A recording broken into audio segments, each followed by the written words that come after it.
네, 안녕하세요, 여러분. 프랑스 혁명에 대해서 배워보도록 하겠습니다. 지금 우리가 시민혁명을 영국 혁명과 미국 혁명을 배워왔는데요.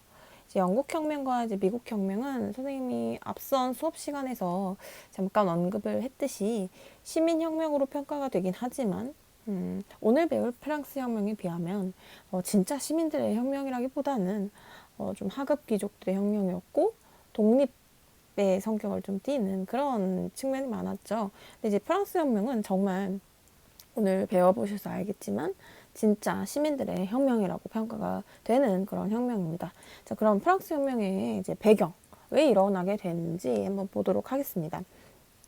이제 전 세계적으로 어떤 혁명의 분위기가 있었기도 하지만 이제 프랑스 내부에서 직접적으로 일어나게 된 배경을 좀 볼게요. 지난 수업 시간에 조금 봤는데요. 이 사진을 좀 봤죠. 그래서 여기가 좀 두껍네요. 잠깐만. 1 신분 성직자였고, 2 신분 귀족, 그다음에 3 신분 농민이라고 우리가 시민혁명 그 5분 통합사회 영상에서 잠깐 봤었잖아요. 요거에 대한 얘기를 좀 해볼게요. 한번 볼게요. 자, 18세기 후반 프랑스는 여전히 구제도, 앙싱 레짐의 모순이 현실을 지배하고 있었다라고 표현하는데요. 요거 좀 어려운 말처럼 보이지만 이제 프랑스 용어입니다. 프랑스어로 여기 나와 있죠. 예전, 옛날, 올드, 옛날 제도라는 그런 단어인데요. 이 자체가 역사적 용어로 쓰이기 때문에 여러분이 알아두셔야 되는 원문으로 알아두셔야 되는 그런 용어입니다. 앙식 레짐, 옛날, 구제도의 모순이란 뜻인데 프랑스의 신분제도, 옛날 신분제도를 뜻합니다. 여기 나오죠? 제1신분인 성직자, 제2신분인 귀족, 그다음에 제3신분인 평민 이렇게 있습니다. 제1, 2신분 성직자와 귀족은 조세, 세금을 내고 부역, 일을 해야 되는 그런 권리에서 그런 의무에서 벗어나 있는 특권이 있죠. 하지만 반면에 제3신분은 각종 세금과 부역을 부담하면서도 정치적 권리는 전혀 없었던 상태입니다. 어느 정도의 그런 심한 모순이 있었냐면 생산량이 있잖아요. 이제 나라의 생산량이 있으면 이 두 신분이 거의 뭐 90%를 넘게 차지하고 가져가고 3신분은 모든 생산을 담당하지만 2%도 못 가져갔다는 심할 때는 그런 통계들이 있습니다.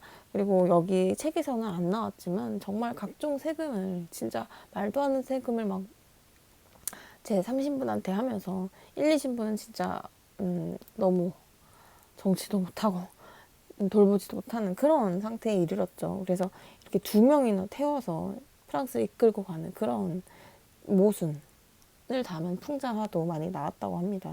그래서 이런 상태에서 이런 구제도의 모순 상태에서 약간 이제 프랑스 혁명을 촉발시키게 되는 직접적인 계기가 있죠. 바로 돈이 없었어요.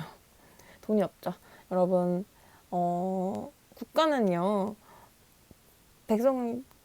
그 국민들을 보호해 주잖아요.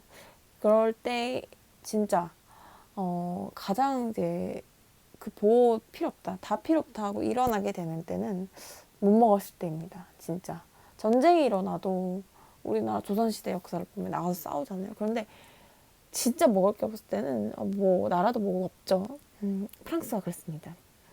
돈이 없어요. 어떻게 돈이 없냐면 왕실이 이때 당시에 유럽 중에서 가장 힘이 셌던 왕의 힘이 셌던 나라인데요. 절대 왕정이라고 불렀습니다. 프랑스의 루이 14세 태양왕이라고 불렀던 정말 절대적 권력을 가지고 귀족들도 막 왕왕 멋있습니다 이렇게 막 우러러하는 그래서 굉장히 돈을 많이 써야 했어요. 왜냐면 이제 귀족들이 자신을 따르게 하려면 그리고 전 유럽이 와 프랑스 왕 진짜 멋있다 하려고 하면 돈을 많이 써야 합니다. 그래서 굉장히 많은 사치들이 있었고요.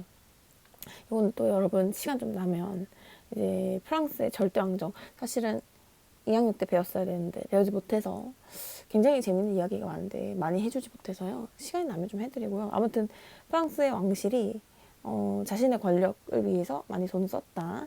이렇게 알아두시고, 또 미국 독립전쟁에 참전합니다. 잠깐 얘기를 했었는데 이제 에스파냐와 프랑스가 독립전쟁에 좀 참여를 해요. 왜냐면 단순히 영국이 싫어서, 자신의 이익을 따지지 않고 감정을 앞세워서 영국이 싫다는 이유로 참여를 하게 되는데, 돈을 많이 쓰죠. 정말 많이 씁니다. 아마 미국도 프랑스가 없었다면 영국과의 독립전쟁에 이기기 어려웠을 거예요. 그래서 재정 부족이 굉장히 많이 시달렸는데, 이때 또 흉작, 또 농사가 또 안 됩니다. 농민들이 먹을 게 없죠. 그래서 루이 16세 왕입니다. 왕이 어떤 이제 머리를 굴리냐면요. 이건 좀 좋았던 시도 같아요. 왕이 이제 세금을 안 내던 귀족들한테 또 세금을 좀 내보자 해가지고 투표를 좀 하기로 합니다.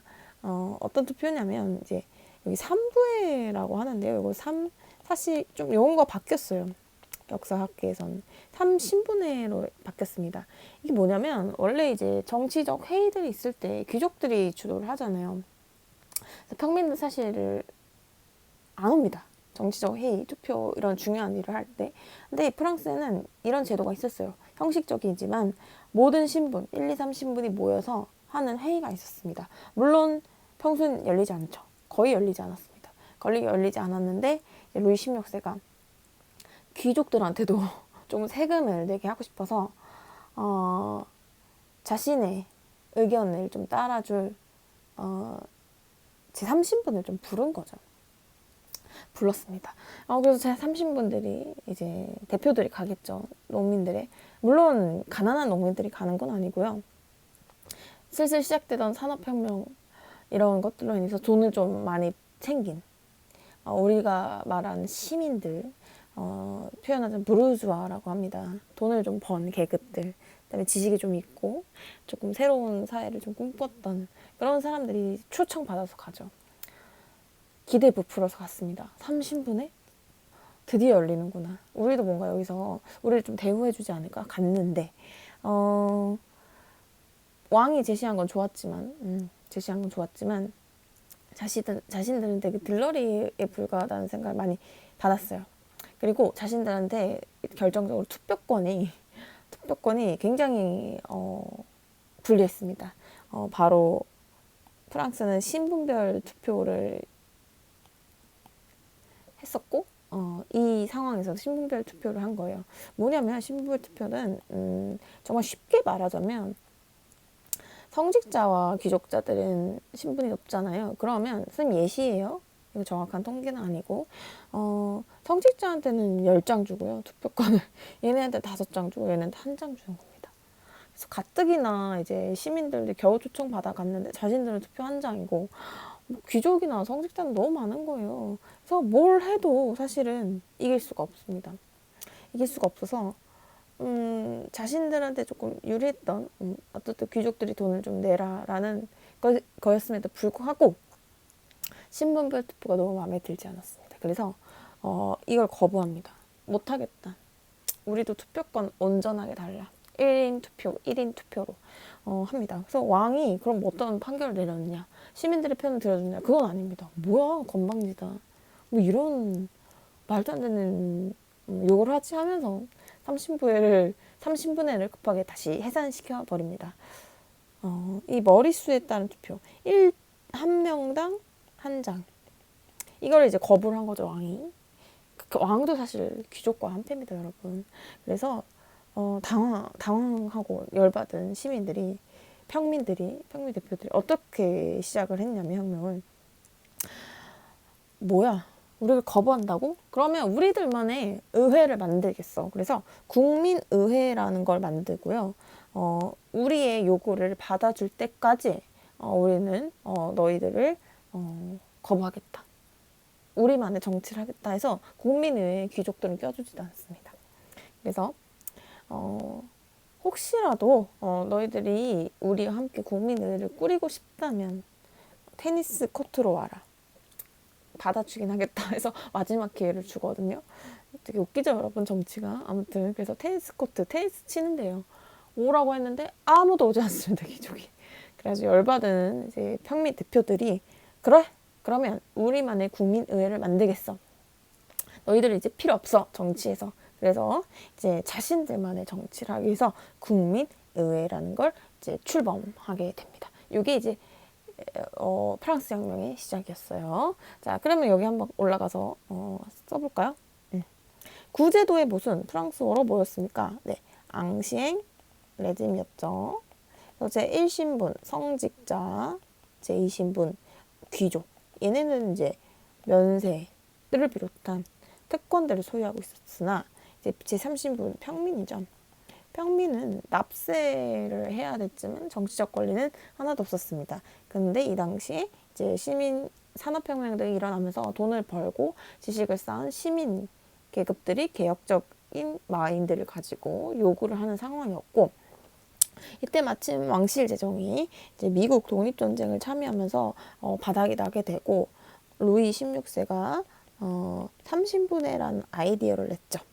그런데 이 3신분이 대표로 갔더니 신분별 투표를 하지 않는 거예요. 그래서 머릿수에 따른 1대1 투표를 하지 않는 거예요.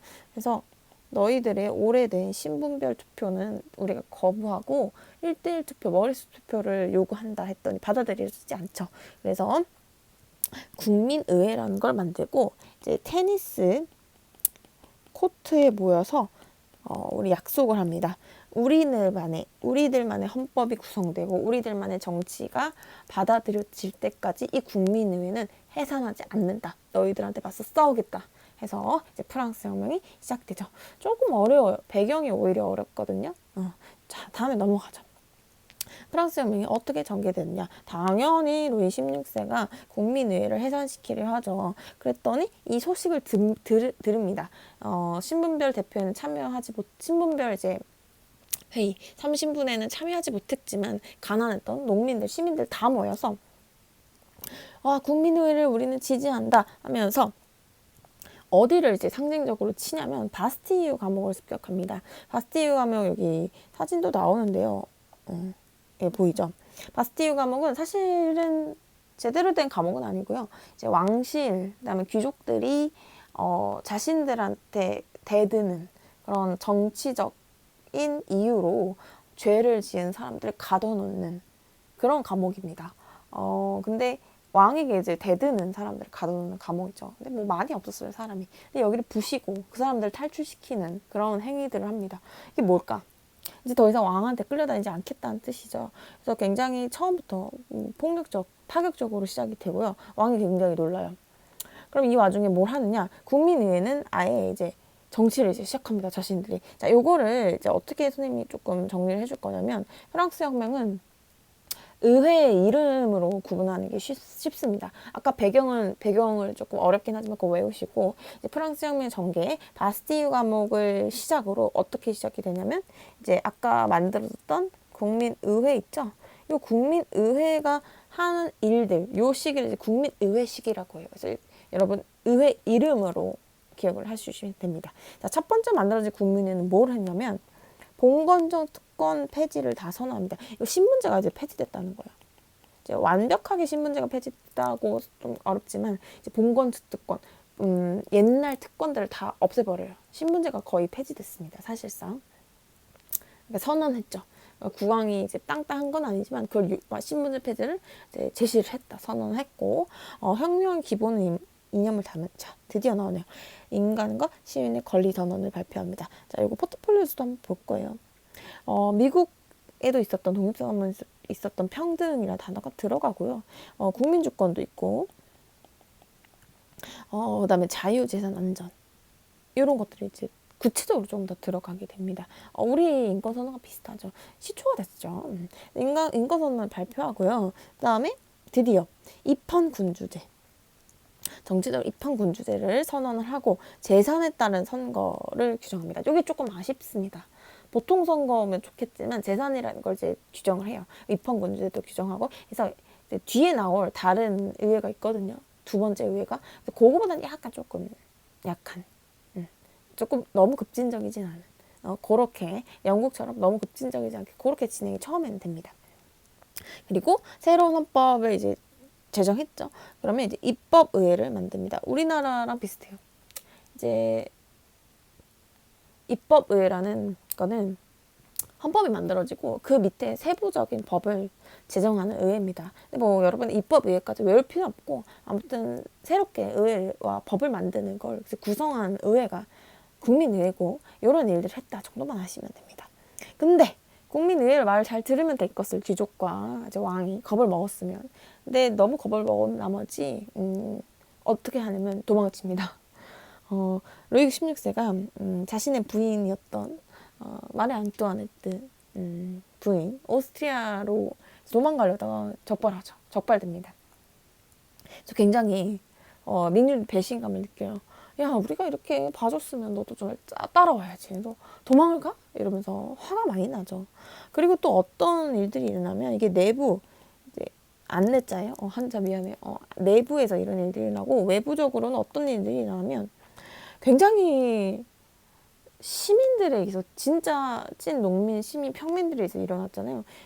유럽 전체 이게 소식이 퍼지면서 굉장히 놀라요. 아니, 이제 미국도 아니고 유럽 내부에서 이런 혁명이 일어났다. 그래서 주변 유럽 국가들이 이제 프랑스 혁명을 무서워하기 시작하고 저걸 좀 진압을 해야겠다. 아니면 우리한테 넘어오겠다 해서 전쟁이 시작됩니다. 이게 네, 되게 좀 여러분이 보기에 좀 웃기죠. 유럽 왕실들이 이걸 진압하기 위해서 도와주러 왔다는 것. 아무튼 자신들한테 올까봐 그랬던 겁니다. 그래서 외부적으로 굉장히 많은 유럽 국가들이 프랑스 혁명을 진압하러 오고 내부적으로 왕은 이러고 있고 열받죠. 그래가지고 왕 진짜 필요 없다. 필요 없다. 얘는 필요 없구나. 이걸 느끼고 새로운 의회를 만듭니다. 이 이름이 국립공회예요. 의회 이름인데요. 두 번째 의회 이름인데요. 공이라는 말에서 알 수 있듯이 왕 필요 없다. 공화정을 만들겠다는 그런 의회입니다. 그래서 루이 16세를 없애버리죠. 없애버리고 그다음에 또 뭐도 하냐면 진짜 더 과격해진 거예요. 보통 선거를 실시합니다. 재산도 아니고 이제 모두 우리 시민 국민들은 모두 투표할 수 있다. 그런데 워낙 상황이 안 좋았기도 하고 여러분 이렇게 공화정이나 이렇게 급진적인 인물 그런 전개가 되면 굉장히 급진적인 인물들이 나오잖아요. 약간 크로멜처럼. 여기도 마찬가지예요. 로베스피에르라는 진짜 이 국민공회를 주도했던 인물이 있었는데 되게 급진적이었습니다. 그래서 조금 경제가 이렇게 안 좋은 상황, 전쟁이 일어나고 이런 와중에 너무 세게 한 거예요. 이걸 공포정치라고 하는데 너무 막 사람들을 쥐어잡고 너 혁명에 반대하지, 혁명에 반대하지 이러면서 혁명 반대 세력이라는 걸로 밀어붙이면서 자신들에게 뜻에 조금이라도 거슬면 다 죽이는 겁니다. 사람들이 되게 놀랐죠. 우리의 리더가 왜 저러지 이러면서. 그래서 안 되겠다. 로베스피에르도 역시 그러면처럼 네, 죽임을 당합니다. 로베스피에르는 처형이 되고요. 이제 공포정치도 끝나게 됐지만 시민들이 주도하는 혁명은 이렇게 조금 사실상 끝나게 됩니다. 그래서 여러분이 아시는 되게 급진적이고 진짜 시민들의 혁명은 사실상 여기서 좀 끝나게 돼요. 허무하죠? 허무하죠. 그럼 어떻게 됐느냐? 급진 세력 이걸 주도하던 진짜 시민들, 평민들을 주도하던 세력이 몰락하면서 혁명의 여기가 좀 가라앉아요. 그래서 프랑스 혁명이 너무 조금 끝나버린 측면이 있죠. 그럼 어떻게 됐느냐? 로베스피에르가 몰락한 후에 5명의 총재가 뽑힙니다. 여기를 좀 수습할 대통령이 5명이라고 생각하시면 돼요. 그래서 총재 정부라는 게 생기는데 제대로 하겠습니까? 대충 귀족들 좀 괜찮은 애들 몇몇 꽂아놓은 거거든요. 그래서 대내적 혼란이 계속됩니다. 그런데 이때 어떤 사람이 등장하면 나폴레옹이라는 사람이 등장을 해요. 굉장히 유능했고 주위에서 쳐들어오는 그런 유럽 국가들을 막아냈던. 이 사람이 대통령을 2명으로 줄여버립니다. 그리고 통령 정부를 세워요. 그러면서 이제 수습을 해 나가는 그렇게 프랑스가 다시 한번 프랑스 혁명을 이후에 조금 더 정비를 하고 좀 발전해 나가는 그런 겁니다. 그건 다음 시간 배우고요. 아무튼 프랑스 혁명이 그럼 어떻게 됐느냐? 이 자체로도 되게 중요하지만 프랑스의 왕을 없앴다라는 것도 굉장히 중요하지만 프랑스 주변 국가들이 굉장한 쇼킹을 줬어요. 미국도 그렇지만 미국 혁명도 그렇지만 유럽 내부에서 진행이 됐기 때문에 되게 놀랐고요. 계몽사상이라고 나라는 국민들이 주인이다. 국민 주권 뭐 이런 사상들 있죠. 개혁을 해야 된다. 뭐 이런 굉장히 개혁적인 사상, 계몽사상이라고 해요.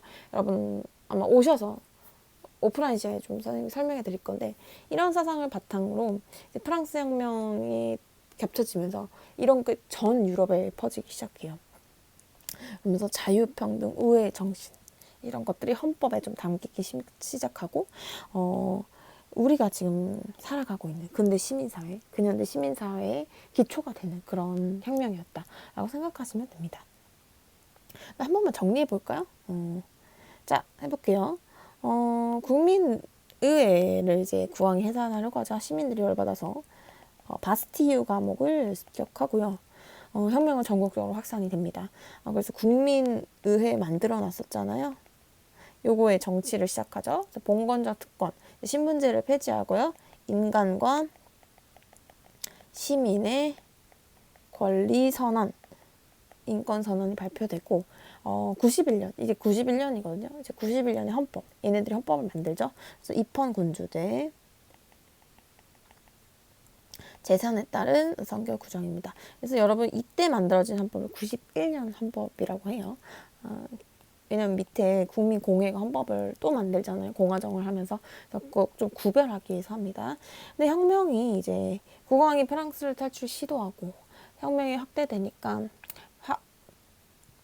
이제 각국 유럽에서 이걸 진압하려고 오죠. 무서우니까. 이게 혁명 전쟁이라고 하는데 굉장히 혼란스러운 상황에서 열받은 시민들 왜 도망을 치고 그래? 이러면서 왕 필요 없다 하면서 국민 공회라는 걸 다시 만듭니다. 새로운 의회. 그래서 공화정을 수립하고요.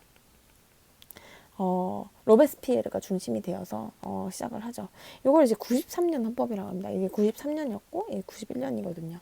그래서 농민들의 어떤 신분제는 폐지되긴 했는데 농민들이 여전히 내야 됐던 공납, 세금 있죠. 귀족들한테 내야 되는 이거 다 없애주고요.